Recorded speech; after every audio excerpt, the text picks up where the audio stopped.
नमस्कार, लासु फ्याफुल्ला। आज म तपाईहरुलाई एउटा विशेष जानकारी गराउनको लागि यो भिडियो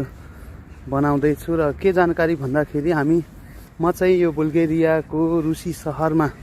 बस्दै आएको छु र भर्खरै आएको हुँ। आज चाहिँ म तपाईहरुलाई विशेष कुरा चाहिँ के भन्न गइरहेको छु भने हामीलाई अत्यावश्यक पर्ने टेलिकम हैन, टेलिकमको सिम हामीले यहाँ चाहिँ एयरटेल, A1, भिभाकम हामीले लिन सकिँदा रहेछ र यहाँको प्रख्यात टेलिकम कम्पनीहरु चाहिँ यो तीनटा रहेको छ भन्ने हामीले जानकारी पायौं र त्यसमा पनि मैले चाहिँ एयरटेलको सिम, प्रिपेड सिम चलाउँदै आएको थियो र यहाँ चाहिँ एयरटेलको प्रिपेड सिममा चाहिँ समय अनुसार हामीले एकचोटी रिचार्ज गरेर कुनै डाटा प्याकहरु लियौं र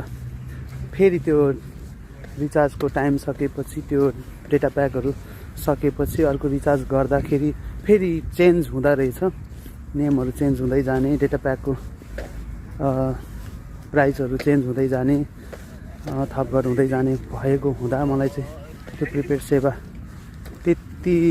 उपयुक्त नभएर म चाहिँ टेलिकमकै आफ्नै अफिसमा गएर सोध्दाखेरि चाहिँ तपाईले प्रिपेड होइन पोस्टपेड सिम लिनु र महिनामा जम्मा 25 लेबा हैन, यहाँको 25 लेबा पुरानो र अहिले चाहिँ लगभग 12.5 युरो जति हामीले मासिक तिर्दै गयौं भने हामीले अनलिमिटेड युरोप भरि कल र यो अनलिमिटेड बुल्गेरिया भरि कल र अन्य रोमिङ क्षेत्र सम्पूर्ण युरोप भित्र हामीले कल गर्न सकिने र हामी जुनसुकै ठाउँमा गए पनि इन्टरनेट चलाउन सकिने खालको एउटा सुविधा पाउँदो रहेछ।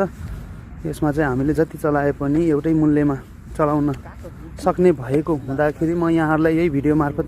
जानकारी गराउन गइरहेको छु र यहाँहरुले पनि यस्तै खालको विशेष सुविधाहरु लिनु भएको छ भने तपाईको आफ्नो नयाँ साथीहरुलाई र लिन बाँकी साथीहरुलाई पनि जानकारी गराउनु होला र मैले पनि आज हाम्रो यो समीर चौधरी भाइलाई पनि त्यही सिम निकाल्नको लागि लादै छु र यहाँहरुलाई यही भिडियो मार्फत चाहिँ म के भन्न चाहन्छु भने हामीले इन्टरनेटको समस्याबाट छुटकारा हुनको लागि यहाँको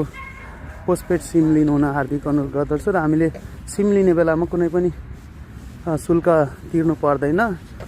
ठ्याक्कै एक महिना पछाडि चाहिँ त्यसको अवधि हुन्छ, तिर्नुपर्ने अवधि, त्यो बेला गएर हामीले शुल्क तिर्न सकिन्छ। हस्त, धन्यवाद।